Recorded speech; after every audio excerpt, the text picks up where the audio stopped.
deep in a bunker somewhere in Wisconsin. I disagree. You don't have the right to my opinion. I'm just trying to save the world, man. I don't know, maybe.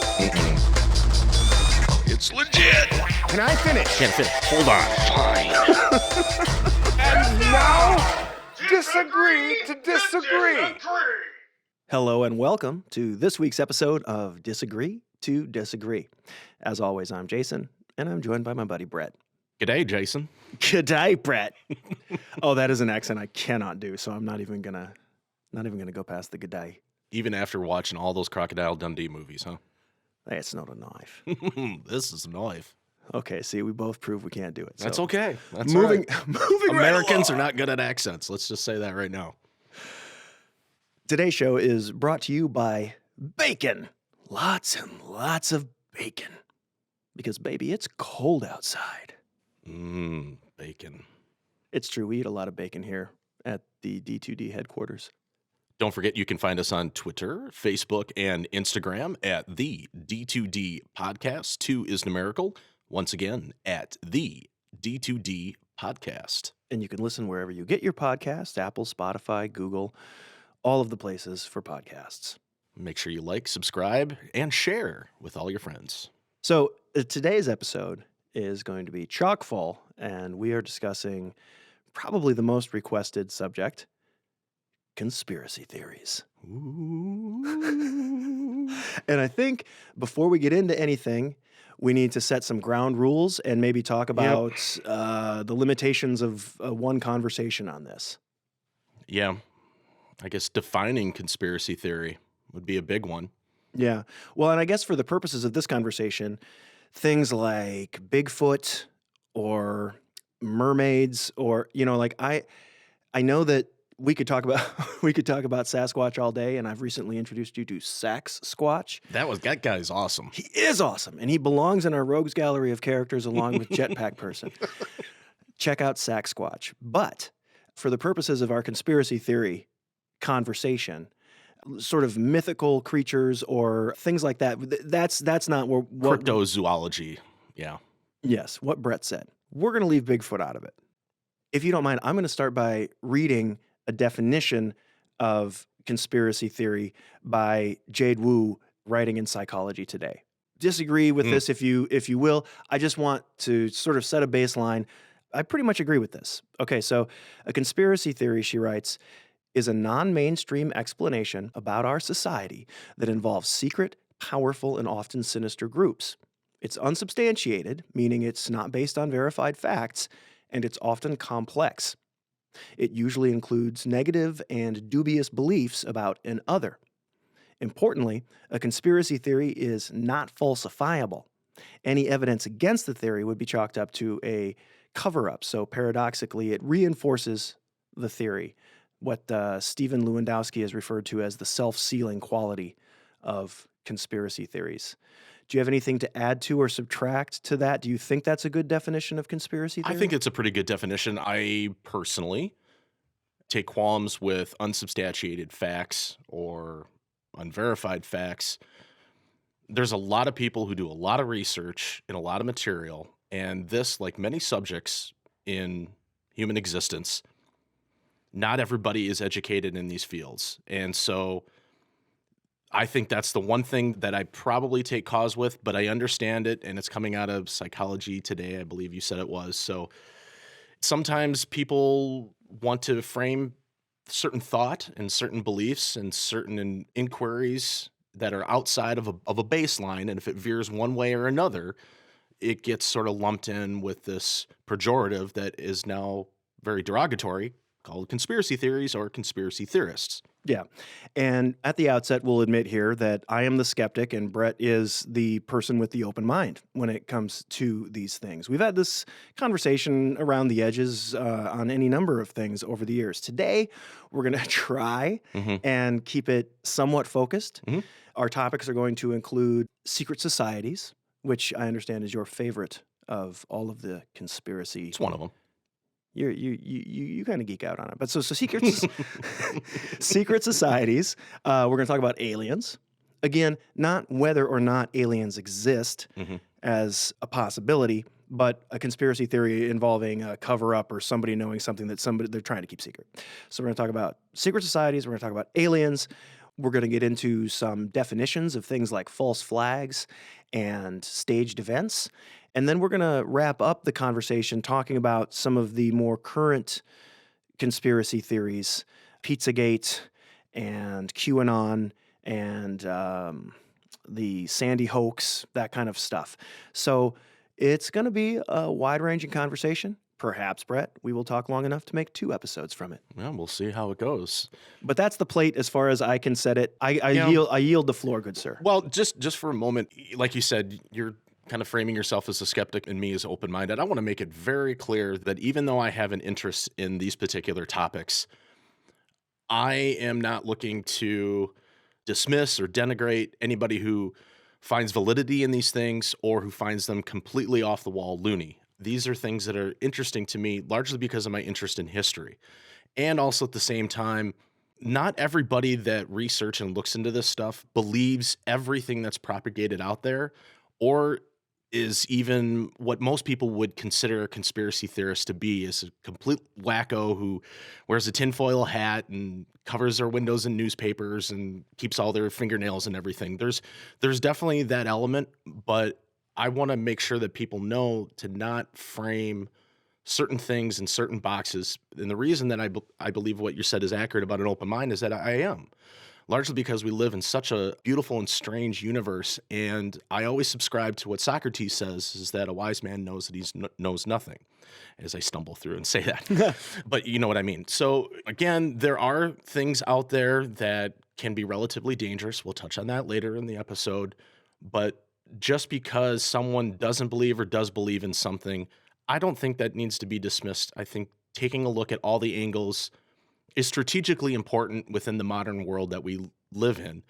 But at the same time, don't get too carried away.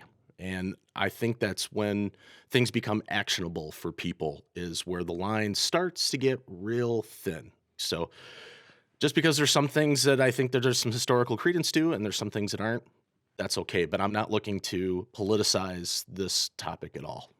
And I didn't mean to imply at all that you wear a tinfoil hat. I know you weren't. You wear a baseball hat. This is for everybody else. You wear a baseball hat lined with tinfoil. God dang it. I almost got a compliment out of you. Secret societies. Yeah. It's the big dog in the room when we talk about this stuff. Get us started. Secret societies. Okay, well, I mean, what do we even mean when we mean secret societies? Toss me a question to kind of get it started. Sure. That's what I just did. I know. I was doing that. Do you want a different question? What do we mean when we say that? Because there's a lot of them, right? And they go back for a long time. Do we want to start in the past and come forward? What's our hook into understanding this larger story, do you think? I think just at the outset, secret societies are largely considered groups of people who congregate and work together in an organized fashion for whatever particular beliefs or motives that they have. And they do so out of the public view. They do them in secret, whether they have certain locations that they meet at, or I mean, we're technically in secret right now. Yeah. We're a secret society. Yeah, you could say that. I guess that's kind of weird. Now I feel a little bit bizarre. I've never really wanted to join a secret society, but I find them interesting. But with that said, in terms of how maybe we can loosely define it, some of the beliefs about secret societies in some organizations, they sort of go all the way back to ancient Babylon and largely ancient Egypt, sort of out of this priest class that sort of controlled a lot of the thought of ancient civilizations and tribal thought into worker guilds. And then there was this sort of amalgamation between the two because, especially in the case of ancient Egypt, a lot of their architectural structuring and engineering and feats were based around their religious beliefs, and they wanted to sort of keep those secrets, in air quotes, of how they constructed these things within a limited group of people to have the knowledge and how to do this stuff. So that's the genesis of the secret society. To put it really crudely, that's sort of how far back it goes. Then you start getting other theories of organizations coming out of Atlantis, and they were the ones that sort of seeded this information to the popular civilizations such as Babylon and the Phoenicians and the Minoan civilization, Egypt, and things like that. And is that But you're getting into Manny P. Hall territory there? not or- quite yet. Not quite yet. But maybe I could list a few just to kind of. Well, I mean, so like in the popular imagination, most people, I think, when you say secret society today, the first thing people would think is Illuminati. Sure. And then that's they would one. probably say Masons. Sure, that's another. What are some others? The Mafia is considered a secret society. Yeah. No, the Knights Templar. Yeah, the Knights Templar is considered one. The Knights of the Golden Circle is another one. Priory of Sion. Rosicrucians are another big one that's sort My of thrown out there. Absolute favorite, Bilderberger. Yep. And Skull and Bones. That became big when Kerry and Bush were running for president at the same time. That is considered a secret society. It absolutely is. A lot of the Ivy League schools have what I believe they're called final semester.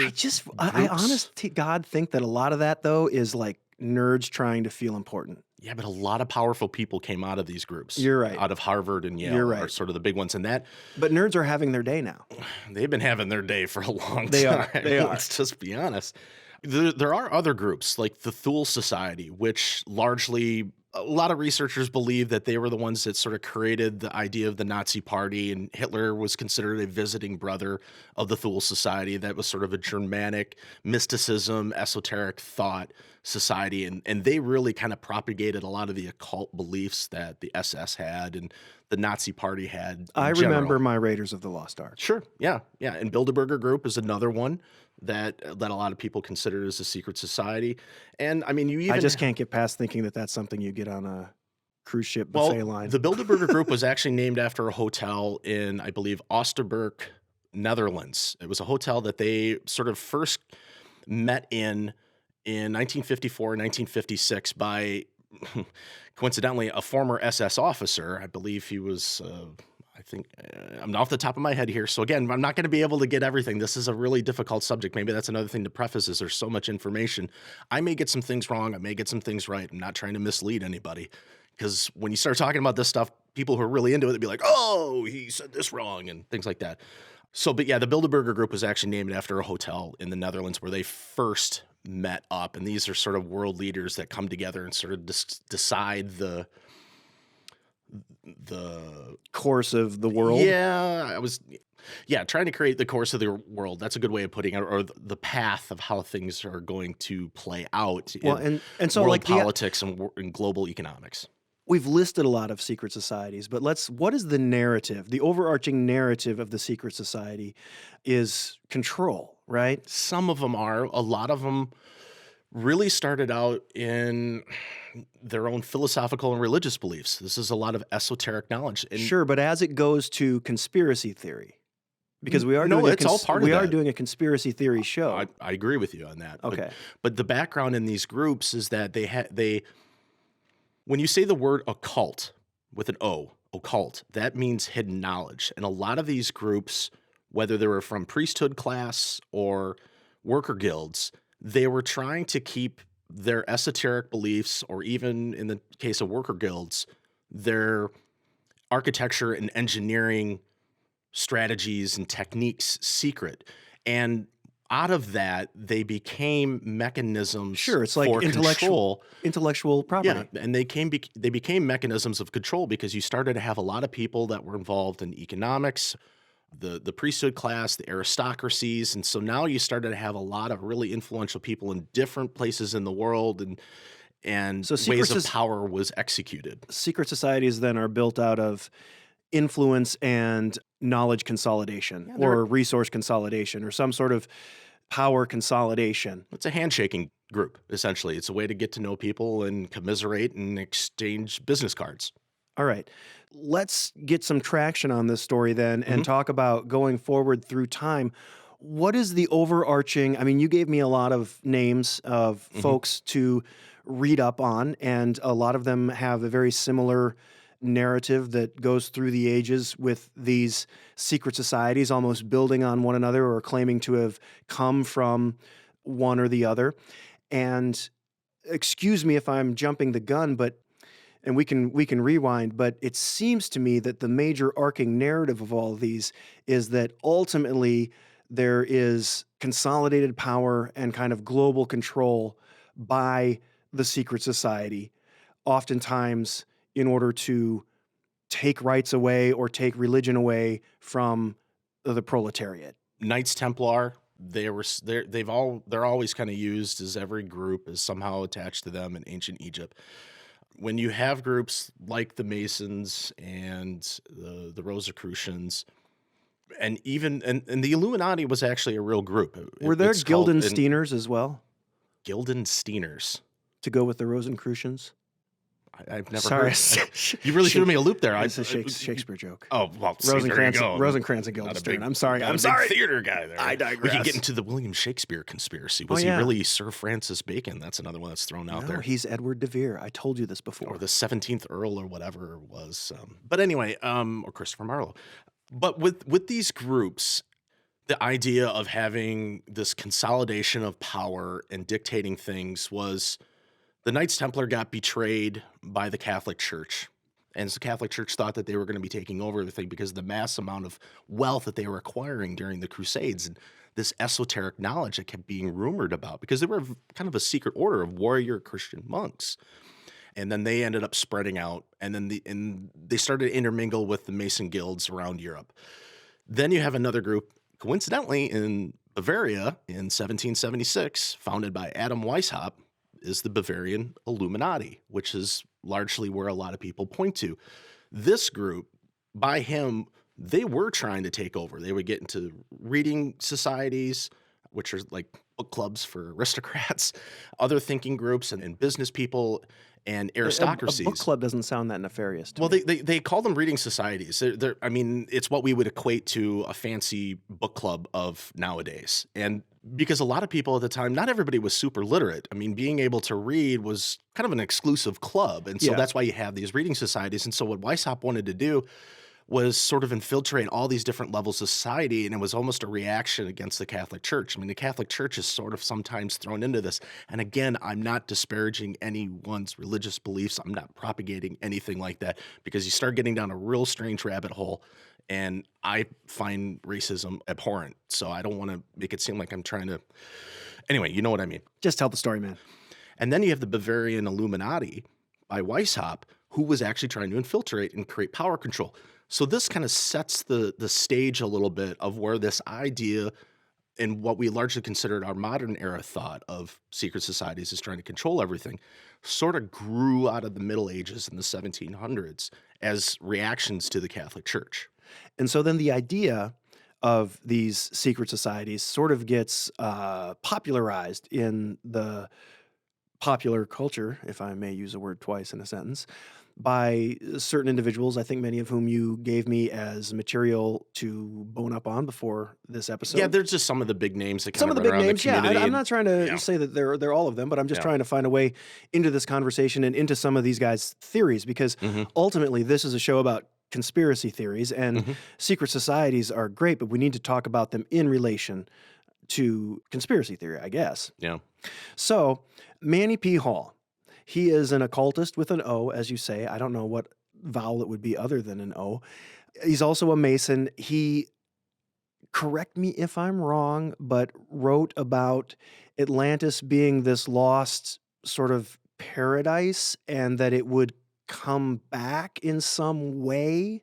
His popular book is The Secret Teaching of All Ages, and that's a very what's considered a well-written codification of esoteric thought. Wow, that was quite the sentence. Yeah, and a lot of these things in these groups, there's a lot of analogies, there's a lot of metaphors, there's a lot of symbolism. Symbols are so hugely important.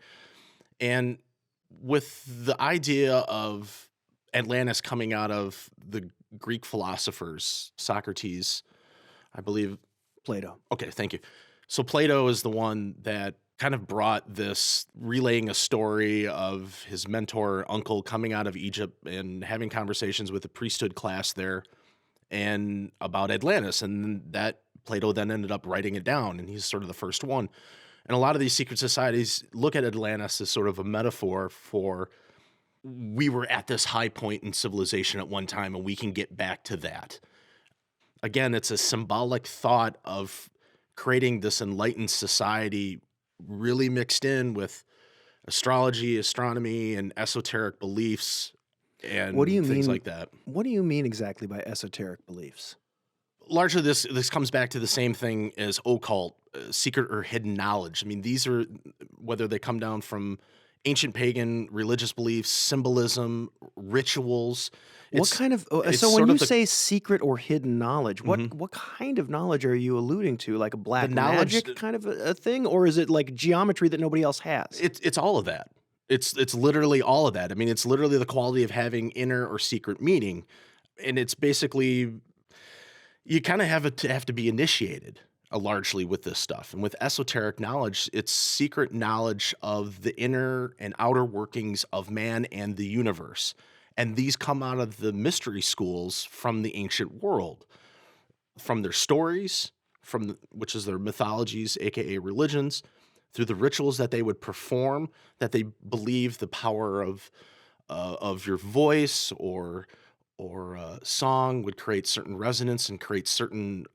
It would affect reality in a certain way, coming up with potions and concoctions.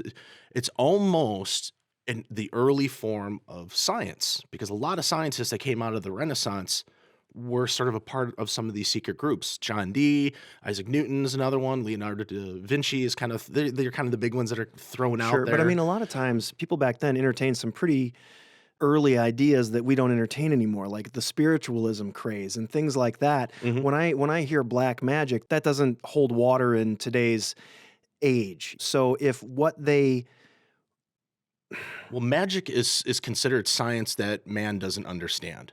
And the black magic that you're referring to is sort of this reactionary from the mainstream Christian religions or some of the other mainstream groups that came out of Christianity, because they were labeling anything that were outside of it as sort of works of the devil. So yeah, like there's so many things that are kind of an amalgamation that come in with this, because these are basically, it's distinctions that they're trying to make between certain philosophers and certain teachings that they have. And that is sort of the most clumsiest and briefest way that I can answer that.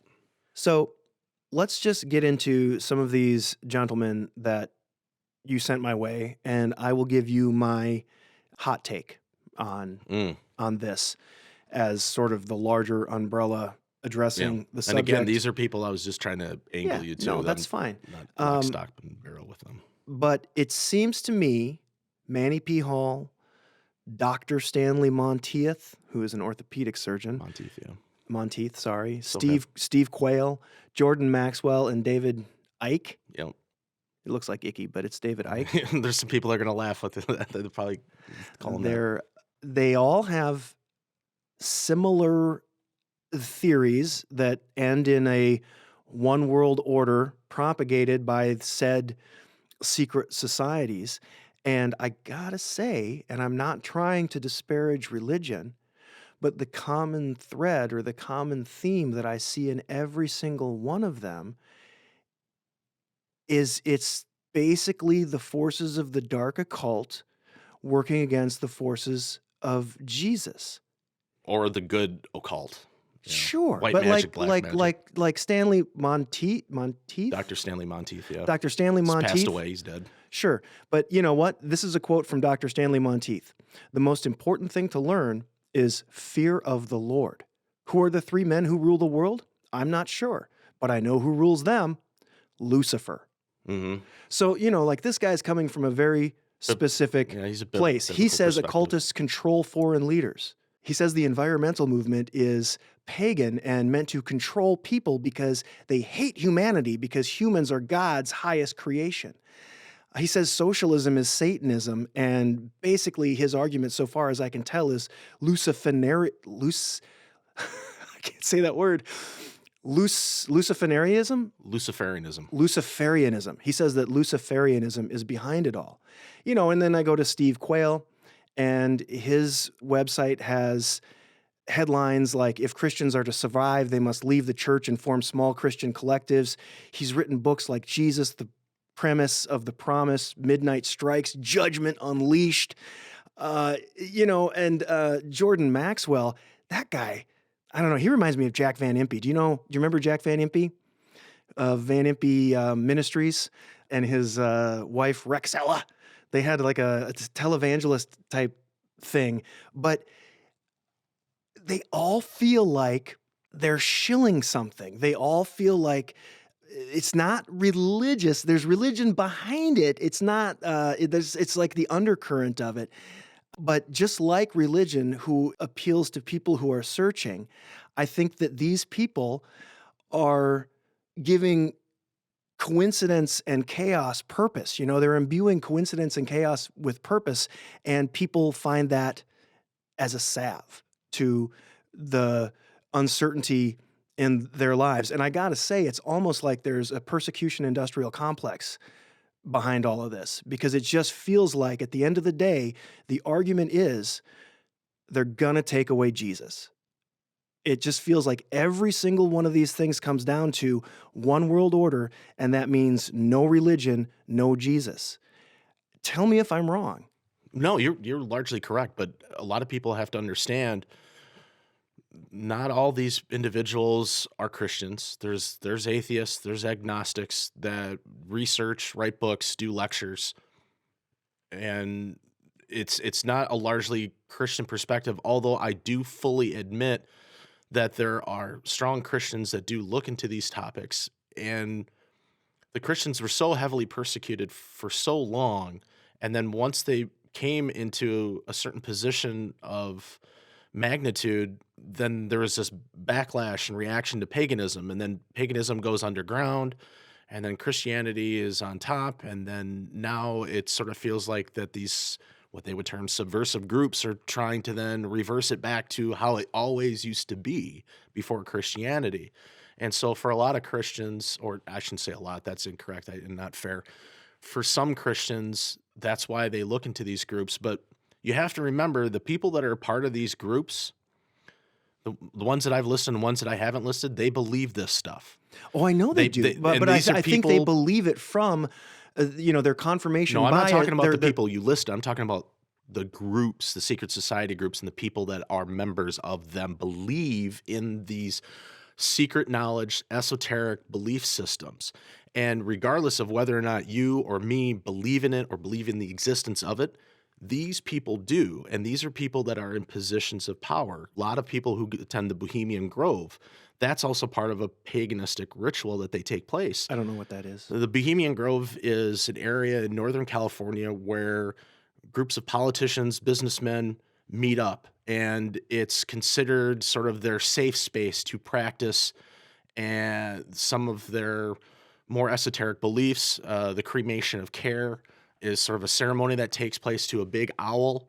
Oh, so it's like they're Moloch. It's like they're Burning Man? Like Clinton, Reagan, Bush, Kissinger. I mean, it's a who's who. You can run down even people in the big tech sector. There's a whole swath of information, people that try to propagate this stuff. And so there are people that are in actual positions of power and leadership around the world in different countries and in different sectors of our society that believe in this stuff and are part of these groups. We can call it kooky. I think some of this stuff is kooky, to be bluntly honest, but it's a part of history, and these people believe in it. So probably to be aware of it is a good idea. It's just you can get sucked down a real rabbit hole and rabbit trails. But for as long as I've known you, from my earliest memories of you, you have seemed to me like somebody who is concerned about the one world order. And I've tried to give that some thought in a realistic geopolitical sense here prior to this recording. And I think that human nature and geopolitics are just against, in any sort of near-term future, any of that coming to be, because there may be a lot of collusion between powerful people who have alliances, but there are other powerful people with different alliances. And so there's always this tectonic plate shifting between these. And I think that is the pressure valve that releases the ability to create cohesion. The best way for lay people to understand these groups, and I think you hit it on the head, is these are almost like their own specific athletic or sports teams, or like individual football teams that compete against each other and jockey for position. Sometimes they work together, sometimes they're against each other, sometimes one group, and that's just the way You it scratch is. your back, I'll scratch Yeah, mine. there's a lot of that goes on. Well, and it's also, I Because mean, a lot of these people are cross over to different groups. and everybody knows that it's who you know, not what you know. And that's a lot of this, when you talk about skull and bones and things like that, that's networking. That's what that's powerful people networking. And I guess, like there's obviously that going on. And obviously the 1% controls inordinately what the 99% are able to do.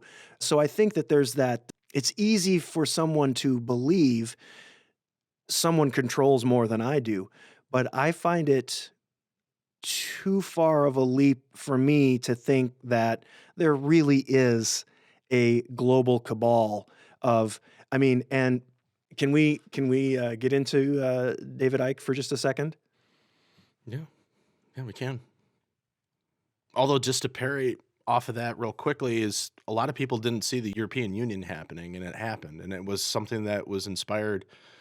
Hitler was one of the modern day people that wanted to do it, and everyone said, no, the European countries are never going to come together in a union, but it happened. And then you start hearing about other areas, Asian Union, there's an African Union that's trying to be set up, and then the North American Union to create these almost separate quadrants, much like how the book, The Hunger Games, sort of talks about these different districts. Yeah, but that's not what it's about. It's about free trade across borders. That's how it's advertised. It isn't about sovereignty. It's about free trade across borders. And that's how it starts. That's one of the starting mechanisms, is to get people on the same economic basis. For a lot of these way governments are run and how these people think, is everything stems from money. Oh, is this the global cabal where central banks are creating global feudalism? No, it's just a mechanism of control. And so that's how they start to create these codification of different countries and in different political groups. But does nobody has that much power for that long? No, we talked about last time that humans can't, foresight is not their strong suit. This implies that there are centuries worth of foresight and building upon other people's knowledge and perseverance and just desires. I think it goes against a lot of what I understand to be human nature. But let's get into we got to shift gears. Let's get into David Icke's claims, because these are my favorite. Okay. And I think honestly, this is the kernel of where things like Pizzagate and QAnon come from, because you can kind of transpose a lot of this stuff. So David Icke, he was a footballer, right? Like a soccer, like a Yep. European soccer player? He was in competitive soccer over in Europe. Okay. England. And he's claimed, amongst other things, that there's a link between COVID-19 and 5G, and the 9/11 official explanation is a cover-up to hide the involvement of the Israeli government. He is claimed to be a son of the Godhead, and that global tyranny is coming if we don't wake up. But this is from, I forget the book, but this is his claim. So David Icke claims that an interdimensional race of reptilian beings, the Archons or Anunnaki, have hijacked the Earth and genetically modified human Archon hybrid race of shape-shifting reptilians, who are known as the Babylonian Brotherhood or the Illuminati or the Elite. These people manipulate events to keep humans in fear so that the Archons can feed off the resulting negative energy. That's some crazy shit. Why did you tell me to look up this guy? Because he's really big. He's one of the... He's big and being crazy? No. Well... Again, like, what do you find? I'm not trying to... I'm just wondering what I'm not defending these people just because I sent them your way. No, totally. These are some of the big names in the sort of conspiracy theory field, by and large. How do people believe that, though? So, Archons and Anunnaki are real terms, are real entities that date back in biblical traditions, Judaic traditions, and pagan religions throughout the Middle East. The Anunnaki were essentially sort of like the fallen angels, you could almost say, from the Bible. And the Anunnaki is an actual term that was discovered on ancient cuneiform tablets. But then there's some scholarly debate a little bit around that. But these are actual terms that have been used by ancient cultures and manuscripts to sort of describe the universe and the entities that live within them. To describe, I mean, these are So- lizard people, right? Well, okay, so like in Babylon, there were beliefs of half fish, half men, sort of demigods that, or even gods in some way.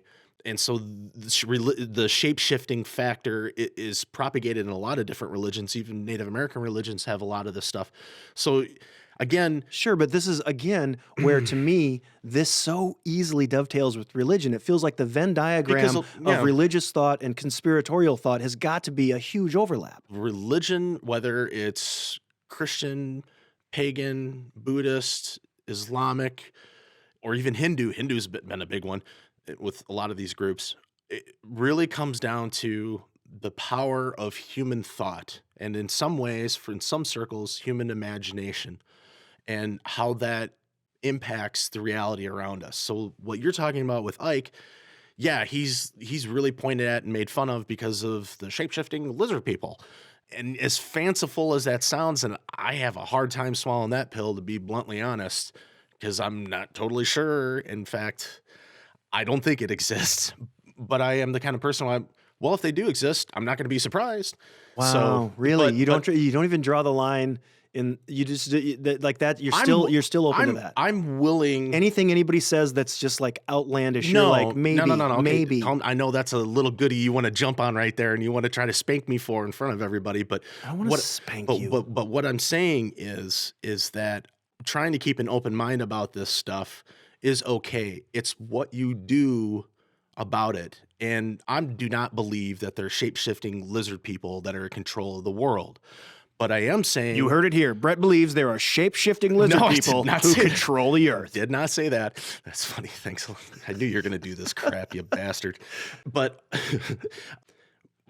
let's just say if it came out that they were there, I'd be like, well, I guess these weirdos were right all along. But I don't legitimately believe So in you this. sound like the people who believe in God just in case. Wow. Don't That's just don't like, do that, You're like, I dude. got that in my back pocket just in Don't- case. don't I never start- was a disbeliever. don't start, Lizard man. Don't start getting into Don't put me in the disbeliever box, lizard man. my religious beliefs. I'm just saying I'm not saying your religious beliefs. I'm saying it is like a religious. I haven't apparently adequately answered this, and so I'm just going to say no. I do not believe that there's lizard people that are controlling and running the Nobody world. thinks that you think that.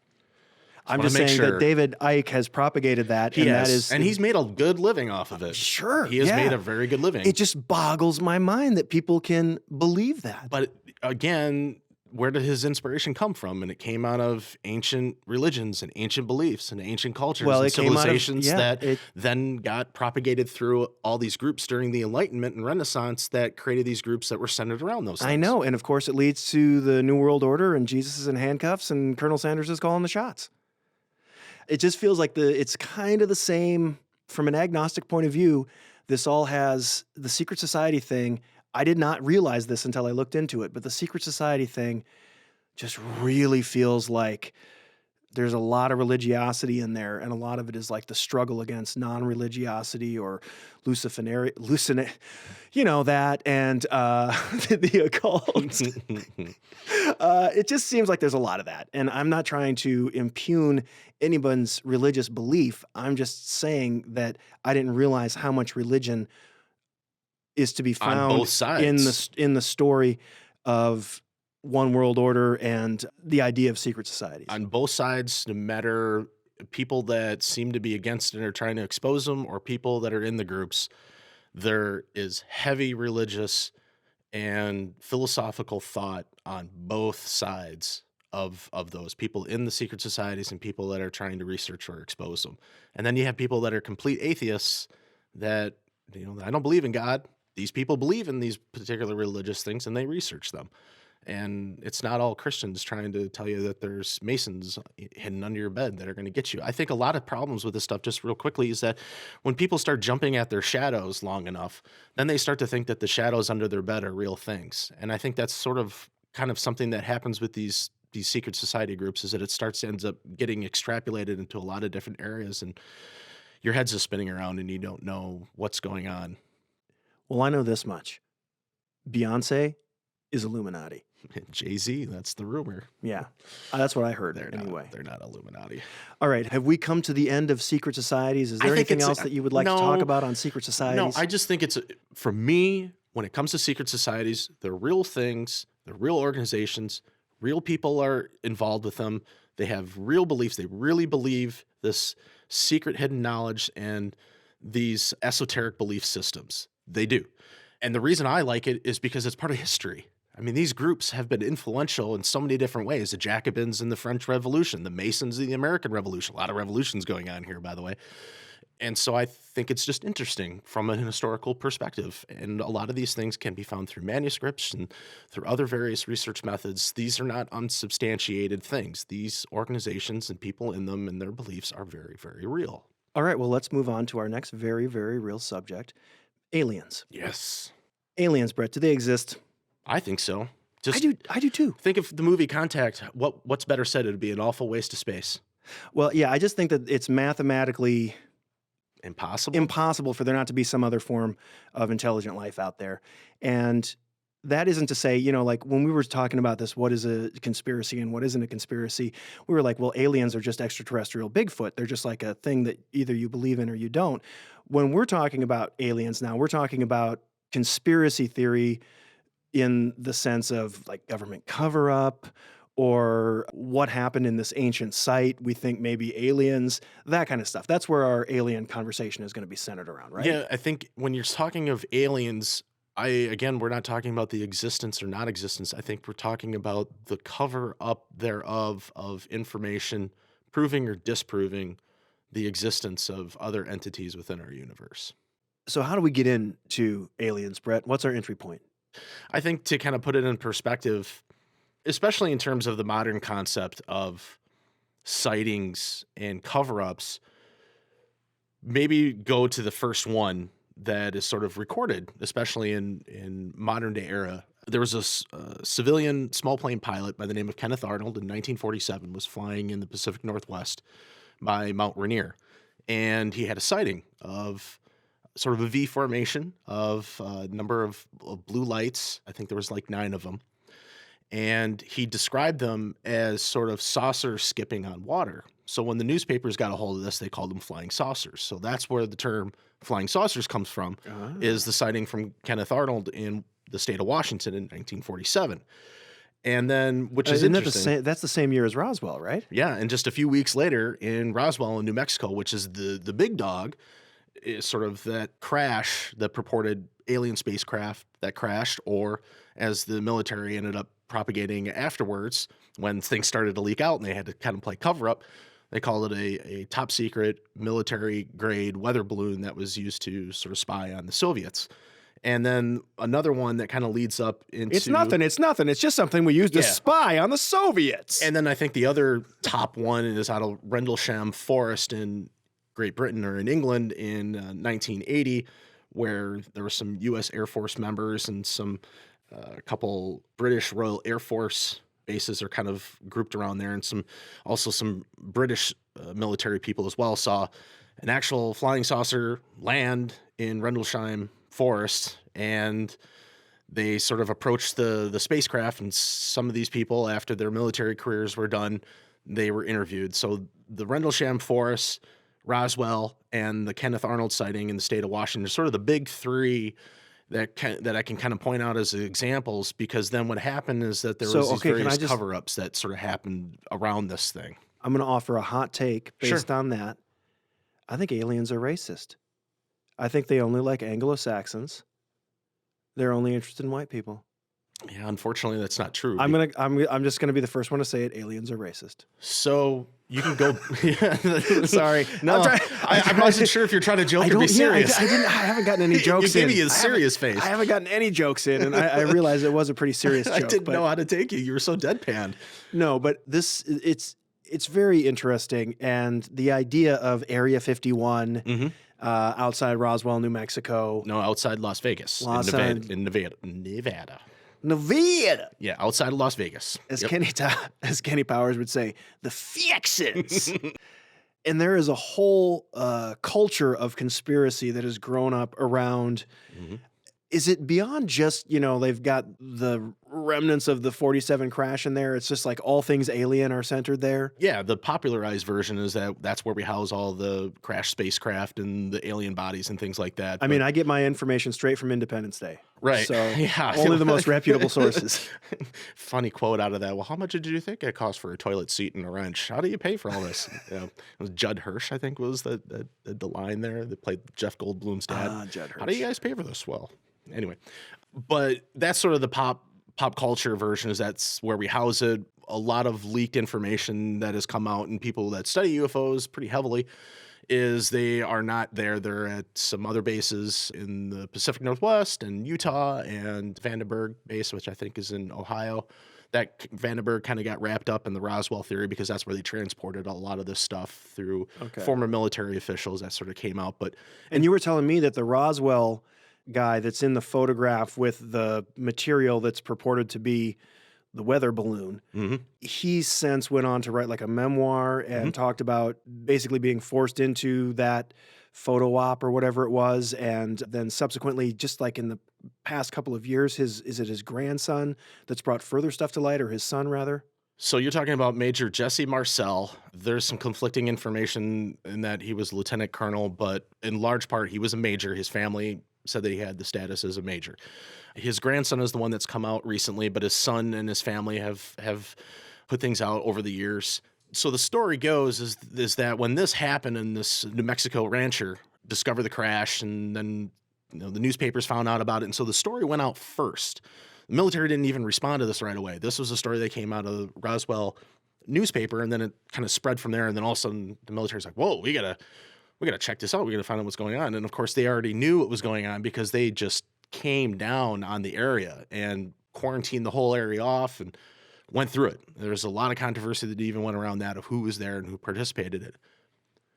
Jesse Marcel ended up seeing the actual wreckage, and then when the military was going to come out and have a response to all this to try to disprove it by saying that it was a top secret weather balloon, hardy har, and the bodies were actually crash test dummies. Not that anybody can discern a crash test dummy for like a real biological entity, because some of these bodies and creatures one of them was supposedly still alive. That's how wild the story goes. Jesse Marcel sees the actual debris and the material from the crash. And then they told him, okay, so we need to do a photo op. It's kind of like the next day. I'm paraphrasing a lot of this. Next day, he comes in, we got to do a photo op. And he comes out, and he's thinking that they're going to actually show the debris that he saw. No, it wasn't. It was almost tinfoil wrapped on wooden dowels, and almost like that material that you use as emergency blankets, real similar to that. Because the rumor is, through his family, by his grandson, through his father, who was the son of actual Major Jesse Marcel, was that he brought back some of these materials and he had it hidden in his home. And it's nothing like what he actually saw. So when you see this picture of him kind of kneeling down and he's holding and he's looking up and he has this awkward smile on his face, it's because he was just flabbergasted. And he sort of talked about this privately, and then his family is, now that he's passed away, they're like, we got nothing to lose. So we're going to tell you the real story of what our dad and grandfather talked about. That is a great story, and I can see why there's plenty of lore around it. And I've been to that area, and there's a whole tourist trade Yes, there is. based on it. But it gets back to the earlier definition where, it is a rumor. It's this guy's story to his kids and his grandkids. So it's a conspiracy theory is this unsubstantiated thing that has a lot of appeal to it. And I agree that it has a lot of appeal to it. And I honestly was more on maybe we got some alien tech prior to Trump. But Trump would have told us. unless he wasn't able to. Oh, Trump would have told us. Because there's been a lot of Trump would have presidents. told. He could not have not told us about There's the aliens. there's a lot of presidents that wanted to go in and talk about this stuff. Jimmy Carter, Bill Clinton, just to name a couple, they wanted to come out and they wanted to release this stuff. John Podesta, he's kind of been a part of some of this early push now to get some of this information out there. The former senator from Nevada, Democrats, Harry Reid. Harry Reid, he's another big one that after he retired from public service, he has kind of been propagating and helping to get people connected to put out more information on this stuff as well. So Yeah, but I think they're declassifying to demystify. I think if Trump was Maybe. sitting on a secret that big, he just could not say. or they didn't tell him. Well, that's the other possibility. Because there But is certain ways that classified and top secret information is handled, and in order to have plausible deniability, they don't inform the executive branch of these things. one night many years ago, a friend of mine, we were out with friends of hers, and we ended up back at my place, and we were all talking. And she had worked at the NSA, and we were drunk, but she very seriously looked me in the eyes and said, when you start at the NSA, they tell you two things. One, aliens are real. Two, don't tell the French. That seems so explicit, but maybe it's the aliens are real and don't tell Trump. But so what about getting beyond Roswell and Area 51 and those crashes and some aliens' great Earth vacation in the summer of 47? What are some of the other like sightings? I remember something in Brazil a while There's back. Or been was it there's been Mexico? sightings on every single continent. Yeah. I mean, and people go, well, what about Antarctica? Well, there's a guy named by Admiral Byrd who did reconnaissance flights over the North and South Pole, and he wrote a diary of some very interesting things that had to do with UFOs, and he did sightings of them. And so even throughout history, and we don't have to touch on this now, we can get to it in a little bit later section, but throughout history, there's been sightings of things in the air, and they've been described by many things. You know, the Chinese as flying dragons, or the Celts in terms of the fairies. And when But fairies are tiny little woodland we're talking creatures. about the glowing orbs that are seen throughout England and okay. Ireland, and so that's sort of attributed to ancient thought of trying to explain these things. But to I think to that's get away from attributed that, to ancient mushrooms. there's a theory about that too as well. It's just all mass hallucinations. So and swamp gas. But anyway, I think more to your point in terms of sightings. Yeah, I mean, there's been sightings in Brazil. There was a popular one that happened in Africa where it landed at a missionary school, and a whole bunch of African children, saw these aliens, and they came out very similar to Close Encounters of the Third Kind. It's funny because Spielberg's so into that alien stuff. It's actually pretty wild. But yeah, there's been a lot of sightings all over the place. It isn't just in the modern era, and there are in different parts of the world. Mexico is another huge hotspot for aircraft, unidentified aircrafts or unidentified aerial phenomena, because it's not really called UFOs so much anymore as they're called UAPs, which has come out from the Tic Tac videos, as they're called recently. That was released by the Navy. And it's funny because these UAPs? yeah, unidentified aerial phenomena. Okay. Is what it's called, because what ended up being declassified is that there was an actual organization that was studying this stuff, and there's a gentleman that has come out, and I think there's the Academy to the Stars, a former Skunk Works leader. Academy to the Stars sounds like Scott Baio's School of Acting. Yeah, it might be, but there's some former government officials that are part of that group. One of the former members of Blink and Angel and Airwaves has been helpful. Oh yeah, that with Blink 182 guy. Yeah, so He found the aliens. no, he didn't find the aliens. They've been around, but throughout history and all over the globe, He there's these found them in the sightings. sense that you find Waldo. Yes, Waldo's been around as well. He's just hard to find. yeah, or like those books that you look at and you have to have your eyes crossed in order to see the image. Oh yeah, those are tough. But there are sightings all over the place, and I mean, Can I talk about my own personal sighting? oh, please go ahead. I've relayed this to you before, Mhm. but this is one of the most amazing things I have ever seen with my own eyes. This is outside of Duluth, Minnesota. We have an Air National Guard base in Duluth, so there's a lot of military planes flying all the time. We see them. But this, I'm heading down a lonely stretch of highway. And in front of me, I see this really large aircraft in the distance, sort of low on the horizon, almost right over the highway as I'm driving towards it. And I think, okay, well, you identify something like that and you expect it to just like speed along and like you barely register it. It sat there in the air as I drove towards it. And as I drove towards it, it only got bigger and bigger. I drove directly under this thing. I shit you not. I am not one to believe in things that I don't see with my own eyes. But this was like a fixed wing craft, large, that was hovering in the sky. I could not believe it. At the same time, I do not attribute it to extraterrestrial phenomenon. I attribute it to some crazy military thing being tested. And I can see where sightings like that, especially if you don't get as good of a gander as I did, you can easily say, oh, that's got to be extraterrestrial. So I get that. And at the same time, I think there are aliens. But man, I think we would, either they don't want us to know or they haven't been here. But I don't know. I don't know that I used to, until today, I used to think that the Nazca lines in Peru that was the first thing that opened my eyes. A couple of years ago, I got to take a trip to Peru. And as part of that trip, I hired a driver out of Lima and we went south like 4 hours along the coast, along the desert. I got in this little tiny plane and we flew for another 45 minutes out over the desert. Nothing but these tiny little hills, ancient as old as time.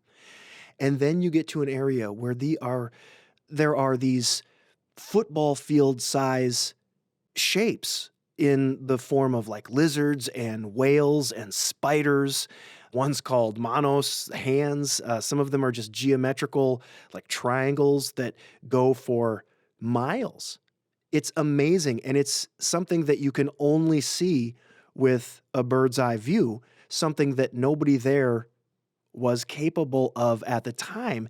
And yet these creatures exist. And it's like, that was the first time where I was like, oh my God, maybe they saw something and they're trying to talk to aliens. But you told me today they were just like chia pets. Well, not chia pets. And there's some research that's going to be. I was being facetious. No, see, I can't tell today. You've been really good at this. No, that they were largely irrigation fields. Essentially, they're almost like botanical gardens. But that makes sense because you can see flying over. It's desert now, but you can see the ancient riverbeds, and it's this low-lying area near the Pacific Ocean. And if they're basically siphoning off water, these things, what makes them so interesting is these the Nazca lines, they're called, but they're just a collection of about 13 or so figures more that are being identified. And they literally rise up out of the ground. Mm-hmm. And that makes so much sense to me, hearing how they cordoned off water. But it's so weird that like you've got this huge lizard that's like this green space in the desert. Why a lizard? Why a falcon? Why all these things that nobody on the ground could have possibly seen? What is the impetus for that? Even if the research upholds the theory that they were irrigation fields, or if they were in fact other things, some of the thought is that they were almost used as paths for their rituals to kind of walk along as part of their meditation, walking the path essentially. But it doesn't matter because none of those theories explain why you can't appreciate it unless you are very high up. There's no other way to discern really what they are when you're on the ground. Yeah. You have to be up in the sky and you have to essentially see what these are in order to get the full impact. And I've been there and the impact is astounding. Well, look at the man-shaped one that looks like he's waving on the side of the mountain. The spaceman, mm-hmm. And then the hummingbird one, and attached to the hummingbird one are what looks like alien landing light. They look like aircraft runways is how people call them. And that one is hard for me to believe is irrigation because that one's on top of a plateau. Yep. And that doesn't seem like a place you would irrigate. Those plateaus were artificially shaved too. Yeah. Throughout there. That's crazy. So I'm much more into the likelihood of aliens than I am into like the secret society one world order. There's really kind of comes down to four schools of thought. Either they don't exist, or they're actual aliens, or they're military / government projects, secret projects, or 4, it's a breakaway civilization. And what I mean by breakaway civilization, Wakanda. yeah, is exactly, and it's actually called the Wakanda theory. Even Ayn Rand in her books was talking about a breakaway. I believe it's Ayn Rand. Okay, thank you, Ayn Rand, where she was talking about a breakaway civilization. And so that's actually a theory. There's white papers that sort of talk about this. And then there's rumors. Shambhala is kind of one of them that is sort of a part of a breakaway civilization. Admiral Byrd talked about it when he interacted with UFOs at the North and the South Pole. Totally Hanali. Hanali. Oh, yeah. Wow. Okay. Yeah. Isn't that where Puff the Magic Dragon Yeah, lives? I believe so. Yeah. That's funny. You kind of made me smile when you said that. But yeah, I mean, with these kind of shifting from sightings and documentation, I mean, there, in terms of that, you have people that take a lot of pictures. There's a lot of video. It's interesting because in Central and South America, this is huge topics, and there's a lot of video that comes out from Central and South America. Billy Meyer, he in the Swiss Alps for a long time. He had aliens visiting him, and he had all these good pictures, and the skeptics were saying he's literally throwing hubcaps up in the air and taking pictures, or they're floating images, and then they try to recreate and they couldn't, and some of them look fake, and some of them they Kodak comes back and says, "Oh, this is an undoctored photograph." So you have all these things, and nobody really knows what to make of it, because everybody goes, well, if you just get a picture of it, well, if you actually, how often if you see something strange in the side of the road, do you have enough time to grab your cell phone and take a picture of it? No, you don't, because by the time you grab it, that thing is gone. Well, we're living in a surveillance state now, so sooner or later we're going to capture those aliens You'd think. in high definition. You'd think. What if they have cloaking technology and we aren't able to see them? Oh, yeah. Even the Avengers have cloaking technology. Yes, they do. Yeah.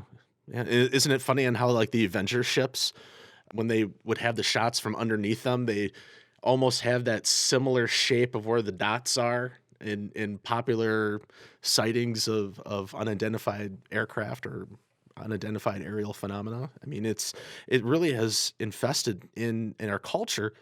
But I think to shift gears, Jason, is, as you were saying with the Nazca lines, this has been throughout human history. These things have been seen. I mean, you go back to Ezekiel's wheel in the Old Testament. A lot of people think that was a UFO. The ancient Chinese, throughout their religions, talked about flying dragons. That sounds like a misidentified technology right there. And so those are just a couple examples. But the big one, I think the flying dragon is just something out of their mythology. but they're describing, what else would you call it at the time if you don't know what it is? I mean, that's what they equate it to. I guess. guess. But here's the thing, and here's the kicker.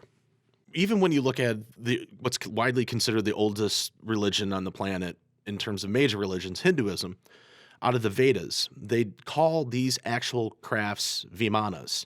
They have schematics where they break down the levels, they describe these things in explicit detail. And even in their mythological, or for them, their religious stories, talk about these great flying machines that would shoot out lightning bolts and describe things that sound like they're describing missiles. And these are actual flying crafts that they called vimanas. And this sort of comes out to what a lot of people know from the History Channel. That is not what I know the Vedas to be. The Vedas are a collection of stories of the Hindu religion, and they just in those stories in the Vedas, they describe these crafts and they name them. They're called vimanas. Okay, it's a real thing. Oppenheimer was real big on reading the I got it. Was real big on reading the Vedas, and yeah. To be honest, I only got as far as Darth Vader. So okay, yeah, no, but anyway, so these are real religious texts for the Hindu religion, and they're describing these things. Again, I referenced Ezekiel's wheel, but again, this sort of comes down to the ancient astronaut theory. If you watch Ancient Aliens on the History Channel, largely popularized by Eric von Daniken, a Swiss man, and so again, throughout history, where we have some of the modern day sightings to ancient tales about these weird things in the air and creatures, to documentations of cell phone video and TV crews taking video and pictures, black and white from back in the day to color now. A lot of things going on. And then the conspiracy of it all is that governments are in the know. And to just make sure that you know that what I'm talking about, have you heard about this scientist? This is an aeronautical engineer. He was in charge of the Israeli space program. His name's Professor, and I'm sorry if I'm mispronouncing his name, Haim Ished or Ished, PhD, doctorate, military man, highly decorated, a lot of degrees, very well known. He's come out and says, and he's like, I'm 87 years old. I've been involved in this stuff. They're real. The United States government has a contract signed with them to not reveal their existence because humanity isn't ready for us, and to let us do experiments on humans. And it sort of starts to bring a rise because he said that there's this galactic federation that either we are already a part of or that we're kind of being slowly brought into. And so you go from all the way back to where we are now. Who knows? But the conspiracy is that the governments are largely covering it up. So we've gone from one world order to like one universe order. It's crazy. My head's going to explode. Okay, so we're all going to bow down to Zog. I get it. It's fine. I think that our conspiracy theory ramblings have gone on a little bit longer than maybe we thought. We weren't sure how long we this weren't was going sure. to take. This is so we're going to divide this into two parts. I think we're going to call it here, and we're going to pick up next time. We're going to talk about some of the more modern day internet type conspiracy theories and get into some terminology. Yeah, false flag is kind of the one. Yeah, that kind of stuff. But I think for now, this was a fun, wide-ranging, good conversation. Hopefully it wasn't too unwieldy, and we will pick it up next episode. Look forward to next time. Yeah.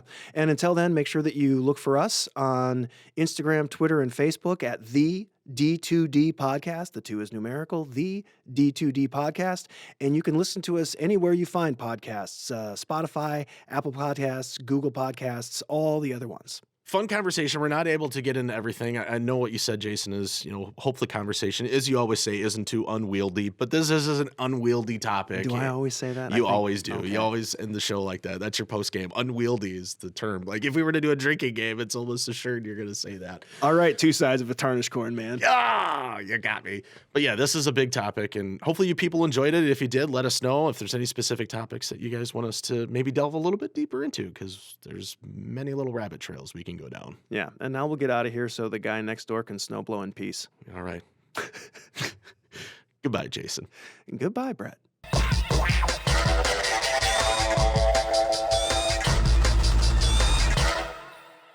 Nobody likes it when we don't argue. Do you like it when we argue? I only like it if it makes for an enlightening show. That is a very carefully constructed response, Senator Page. Well, I don't like to argue for no reason. I love that. That was awesome. You need to run for office. That was really good. That actually tickled me a little bit. I was being honest. There. Now we've got our pre-roll.